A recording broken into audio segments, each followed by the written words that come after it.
Hi.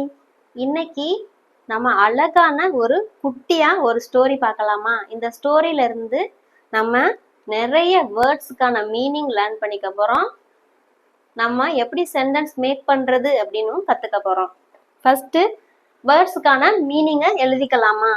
ஒரு மனிதன் அப்படின்னா ஒரு அப்படின்னா எ, மனிதன் அப்படின்னா மேன், முடி அப்படின்னா ஹேர், மற்றும் அப்படின்னா அண்ட் அப்படின்னு தெரியும், தாடி அப்படின்னா பியர்ட், எப்போதும் போல் அப்படின்னா எப்போதும் அப்படின்னா ஆல்வேஸ், எப்போதும் போல் அப்படின்னா அஸ் ஆல்வேஸ், வெட்டுவதற்காக அப்படின்னா வெட்டுறது அப்படின்னா கட் அப்படின்னு தெரியும், இந்த காக அப்படின்னா ஃபார், அப்போ ஃபார் கட் அப்படின்னு போட்டுடலாம். ஒரு அப்படின்னா எ, முடித்திருத்தும் கடை அப்படின்னா நமக்கு தெரியும் பார்பர் ஷாப் அப்படின்னு, பார்பர் ஷாப். இக்கு கடைக்கு அப்படின்னு சொல்லும் போது டு, அப்ப டு பார்பர் ஷாப் அப்படின்னு போட்டுடலாம். சென்றான் அப்படின்னா வென்ட், ஏன்னா பாஸ்ட்ல இருக்கு. இப்போ எல்லா வேர்ட்ஸுக்கான மீனிங்கும் நம்ம எழுதியாச்சு. இத இப்போ சென்டென்ஸா மேக் பண்ண போறோம். ஒரு சென்டென்ஸ்ல யாரு மெயினா இருக்கா அதை தான் ஃபர்ஸ்ட் எழுதலாம். ஓகேவா? அப்போ இங்க யார் மெயினா இருக்கா? A man. ஃபர்ஸ்ட் யாரு அப்படின்னா எ மேன். எ மேன் என்ன பண்ணாங்க? போனாங்க, அதான் சென்றான் அப்படின்னு இருக்கு. அப்போ வென்ட். A man vent. எங்க போனாங்க? இப்ப யாராவது ஒரு சென்டென்ஸ் நம்ம எப்படி மேக் பண்ணணும் அப்படின்னா யாரு, என்ன பண்ணாங்க, எங்க போனாங்க, ஏன் போனாங்க, இது மாதிரி நிறைய கேள்வி கேட்போமா? அதை தான் இப்போ நம்ம கேட்க போறோம். எ மேன் வென்ட், எங்க போனாங்க? டு எ பார்பர் ஷாப், முடித்திருத்தும் கடைக்கு. To a barber shop. எதுக்கு போனாங்க? முடி வெட்டுறதுக்காக போனாங்க. சரியா? ஃபார் கட், வெட்டுவதற்காக அப்படின்னா ஃபார் கட். முடி மற்றும் தாடியை தானே கட் பண்ண போனாங்க. அப்ப முடினா ஹேர் அப்படின்னு தெரியும், ஹிஸ் ஹேர் அப்படின்னு போடலாமா? அவரது முடியை, ஹிஸ் ஹேர். அண்ட் மற்றும் அப்படின்னா அண்ட், பியர்ட், தாடினா பியர்ட். எப்போதும் போல் அப்படின்னா என்ன? மீதி இருக்கிறது as always. A man went to a barber shop for cut his hair and beard as always. வழக்கம் போல். ஒரு மனிதன் முடி மற்றும் தாடியை எப்போதும் போல் வெட்டுவதற்காக ஒரு முடித்திருத்தும் கடைக்கு சென்றான். A man went to a barber shop for cut his hair and beard as always. அவர் முடி திருத்துபவருடன் நன்றாக பேச ஆரம்பித்தார். அவர் அப்படின்னா இந்த இடத்துல அவன் அப்படின்னு வச்சுக்கலாம், ஹி. முடி திருத்துபவர் அப்படின்னா பார்பர் அப்படின்னு தெரியும். உடன் அப்படின்னாலே வித். நன்றாக அப்படின்னா குட். பேச அப்படின்னா ஸ்பீக் அப்படின்னு சொல்லலாம், இல்லைன்னா கான்வர்சேஷன் அப்படின்னு சொல்லலாம். ஏன்னா அவர் பேச ஆரம்பித்தார், இங்க கான்வர்சேஷன் அப்படின்னே வச்சுக்கலாம். ஆரம்பித்தார் அப்படின்னா ஸ்டார்டட். இதை இப்போ எழுத போறோம் சென்டென்ஸா. சரியா? யாரு அப்படின்னா ஹி, அவன் என்ன செஞ்சான்? நன்றாக பேச ஆரம்பித்தான். அப்போ ஸ்டார்டட்,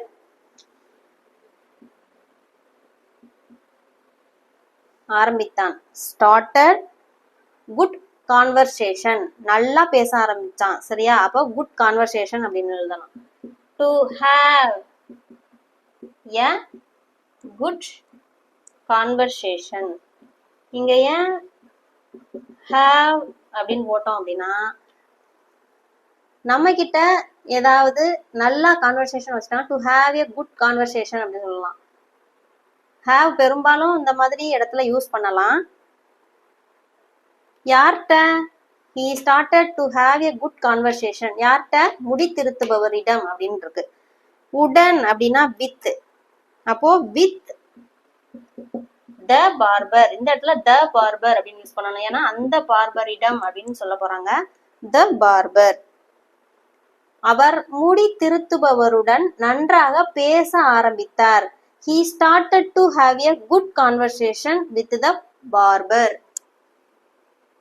அவர்கள் பல விஷயங்கள் பல்வேறு தலைப்பில் பேசினார்கள்.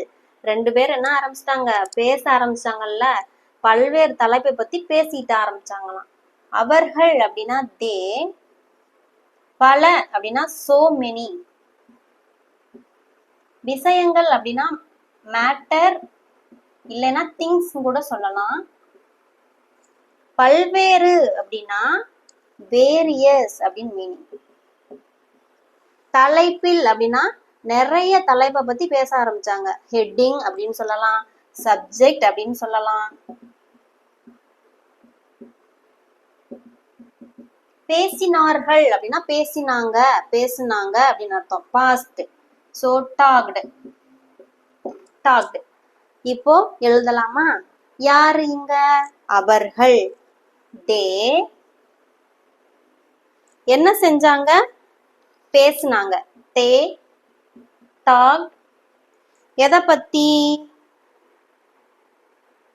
பல்வேறு விஷயங்கள் பத்தி பேசினாங்களா? So talked about.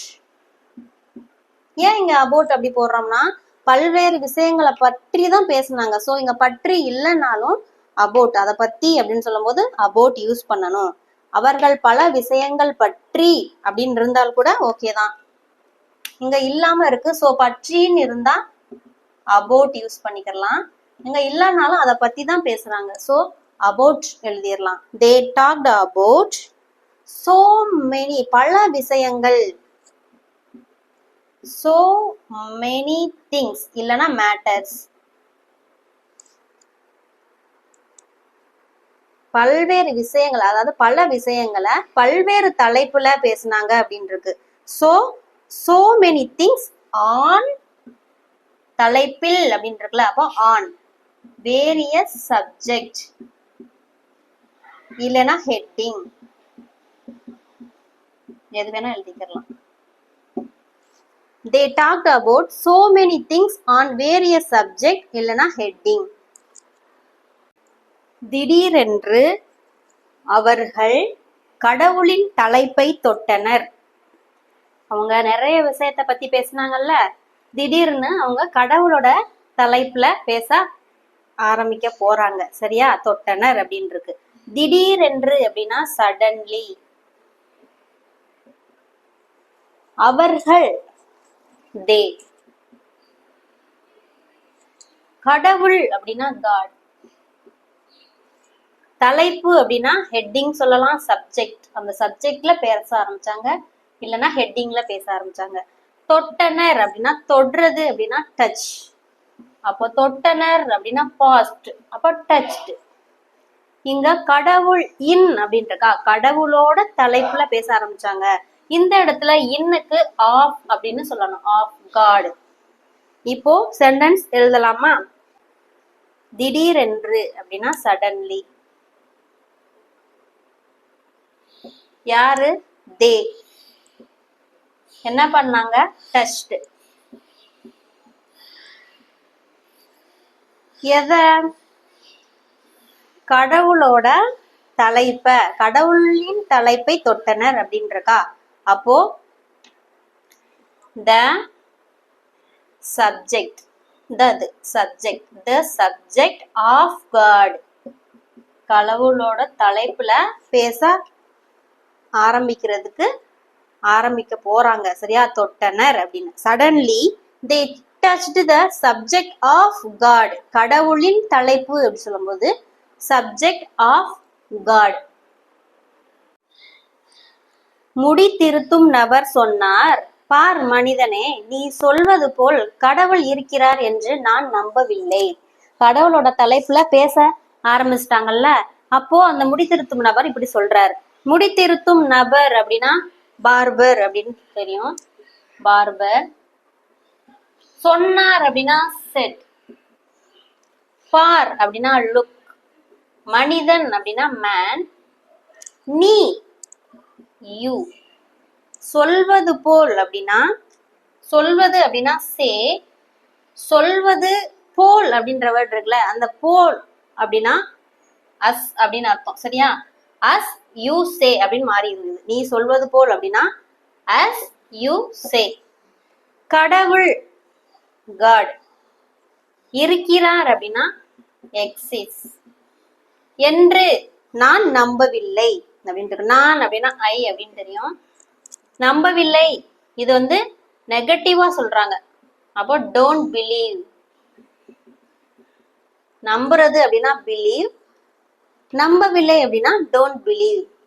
இப்போ எழுதலாமா? ஃபர்ஸ்ட் யாருங்க? முடித்திருத்தும் நபர். அப்ப த பார்பர் செட், பார்பர் சொன்னார். லுக் மேன், பார் மனிதனே. லுக் மேன் என்ன சொல்றாரு? நீ சொல்வது போல கடவுள் இருக்கிறார் என்று நான் நம்பவில்லை அப்படின்னு சொல்றாங்கல்ல. ஃபர்ஸ்ட் இதுல நான் அப்படிங்கறது தான் சப்ஜெக்ட். சோ ஐ நம்பவில்லை, என்ன செய்தார்னா நம்பவில்லை, டோன்ட் பிலீவ் அதை எழுதணும். ஐ டோன்ட் பிலீவ் காட் இருக்கிறார், அதாவது காட் வந்து எக்ஸிஸ்ட்ஸ் அப்படி இருக்கிறார்ங்கிறத நான் நம்பல அப்படின்னு சொல்றாங்க. ஐ பிலீவ் தட், நம்பல அத, தட்னா அத, எத? காட் இருக்கிறார் அப்படின்றத. அப்ப காட் எக்ஸிஸ்ட்ஸ் நீ சொல்வது போல் அப்படின்னா as you say, as you say அப்படின்னா நீ சொல்வது போல் அப்படின்னு meaning. The barber said, look man, I don't believe that God exists as you say. நீ சொல்றது போல கடவுள் இருக்கிறார்னு நான் நம்பல அப்படின்னு பார்பர் சொல்றாரு. ஏன் அப்படி சொல்கிறாய் என்று வாடிக்கையாளர் கேட்டார். அது மிகவும் எளிதானது. கடவுள் இல்லை என்பதை உணர நீங்கள் தெருவில் செல்ல வேண்டும். ஏன் அப்படி சொல்ற அப்படின்னு கேக்குறாங்களா? ஏன் அப்படின்னா ஒய். அப்படி சொல்கிறாய், இது ஒரு பிரசன்ட் டென்ஸா. ஏன் நீ அப்படி சொல்ற அப்படிதான் கேட்பாங்க. இந்த இடத்துல நீ அப்படின்ற வேர்டு வந்து ஹிடன் ஆயிருக்கு. சொல்கிறாய் அப்படின்னா பிரசன்ட் டென்ஸ்ல சொல்றதுனால சே. இங்க என்ன, ஏன் அப்படி சொல்ற அப்படின்னா why do you say that அப்படின்னு சொல்றோம்ல, அப்படி ஏன் அப்படி சொல்ற அப்படின்னா நம்ம பிரசன்ட் டென்ஸ்ல எழுதும் போது அப்புறமா எழுதிக்கலாம். என்று வாடிக்கையாளர், கிளைண்ட், கேட்டார் அப்படின்னா ஆஸ்க். அது மிகவும் எளிதானது. It is so easy. அது மிகவும் எளிதானது. கடவுள் காட் இல்லை, கடவுள் இல்ல அப்படின்னு சொல்றாங்களா? இதை எப்படி நம்ம எழுதணும் அப்படின்னா என்பதை உணர, இத இல்லைங்கிறத நான் லாஸ்ட்ல சொல்றேன். உணர அப்படின்னா என்ன? உணர்றது அப்படின்னா ஃபீல் அப்படின்னு சொல்லலாம். இன்னொன்னு ரியலைஸ், கடவுளை உனக்கு ரியலைஸ் பண்ணணும் அப்படின்னா நீ வெளியில போ அப்படின்னு சொல்றாங்க. ரியலைஸ். நீங்கள் அப்படின்னா யூ, தெருவில் அப்படின்னா ஸ்ட்ரீட், செல்லணும் அப்படின்னா கோ, வெளியில போகணும் அப்படின்னு சொல்றாங்க. கோ அவுட், செல்ல வேண்டும் அப்படின்னா கோ அவுட். இல்லை என்பதை அப்படின்னா இந்த சப்ஜெக்டை பொறுத்து நம்ம இல்லை என்பதை எழுதிடலாம். ஓகேவா? ஃபர்ஸ்ட் இதெல்லாம் எழுதலாம். First why, why do you say, ஏன் அப்படி சொல்கிறாய் அப்படின்னா பிரசன்ட்ல இருக்கு. அப்ப why do you say that, ஏன் அப்படி சொல்ற, நீ ஏன் அப்படி சொல்ற அப்படின்னு கேட்கும்போது ஒய் டு யூ சே, இல்லைன்னா டு யூ சே தட், என்ன வேணாலும் எழுதிக்கலாம். ஏன் அதை அப்படி சொல்ற அப்படின்னு கேட்கலாம். என்று வாடிக்கையாளர் கேட்டார். Asked the client, asked the client, client அப்படின்னா வாடிக்கையாளர். இதோட இந்த 2 லைனும் முடிச்சாச்சா? இதை பாருங்க. அது மிகவும் எளிதானது. It is so easy. அது ரொம்ப ஈஸி அப்படின்னு சொல்றாங்களா? It's so easy. It's so easy. கடவுள் இல்லை என்பதை உணர நீங்கள் தெருவில் செல்ல வேண்டும் அப்படின்ற வேர்டு இருக்கு. காட், இங்க காடுன்னு தான் இருக்கு. கடவுள்கள் அப்படின்னு இல்ல, காட். காடுங்கிறது சிங்குலர் இல்லையா? இத பிரசன்ட்ல சொல்றாங்க. சோ காட் சிங்குலர்னால நம்ம கொஸ்டினை எப்படி கேட்கலாம்? டூவா டஸ்ஸா? டஸ் யூஸ் பண்ணி தானே கேட்போம். சோ இது நெகட்டிவா இல்லைன்னு சொல்றாங்க. கொஸ்டினை விட்டுருங்க, இது கொஸ்டினா கேட்கல. அப்போ நெகட்டிவா சொல்றப்போ God does not exist, God இல்லை என்பதை அப்படின்னு சொல்றோம்ல. அப்போ இல்லை அப்படின்னா டஸ், இங்க டஸ் தான் யூஸ் பண்ணணும். ஏன்னா சிங்குலர், காடுங்கிறது சிங்குலர். நெக்ஸ்ட், நீ வெளியில போகணும் அப்படின்னு சொல்றாங்களா? யூ, நீ, யூ கோ டு, இல்லைன்னா கோ அவுட் இன் த, எதுனா எழுதிக்கலாம்.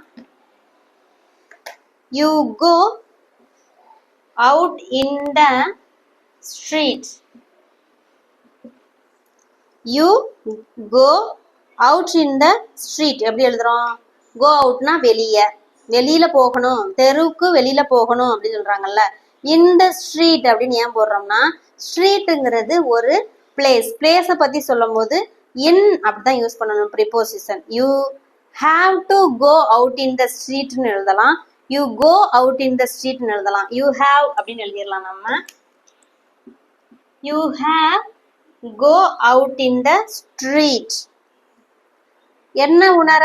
கடவுள் இல்லை என்பதை, ரியலைஸ் அப்படின்னு சொல்றாங்களா? to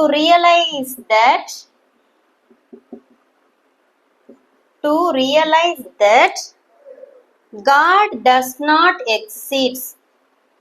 இங்க இல்லைங்கிறதுக்கு டஸ் நாட் யூஸ் பண்றோம். ஏன்னா காடுங்கிறது சிங்குலர். எக்ஸிட்ஸ் அப்படின்னா இருக்கிறார் அப்படின்றது, உள்ளது அப்படின்றது எக்ஸிட்ஸ்க்கு. கடவுள் இல்லை அப்படின்னு சொல்றாங்க. Does not exits. why do you say that? ஏன் அப்படி சொல்ற? ask the client. வாடிக்கையாளர் கேட்டார். it's so easy. அது மிகவும் எளிதானது. you have to go out in the street. நீ தெருவுல போ. to realize that God does not exist. நீங்க கடவுள் இல்லைங்கிறத உணர தெருவுல போகணும் அப்படின்னு சொல்றாங்க. இதோட மீதி ஸ்டோரி பார்ட் 2 நாளைக்கு நான் போஸ்ட் பண்றேன். இந்த வீடியோ, அதாவது இந்த கதை ரொம்ப பிடிச்சிருந்தா லைக் பண்ணுங்க, ஷேர் பண்ணுங்க. தேங்க்யூ.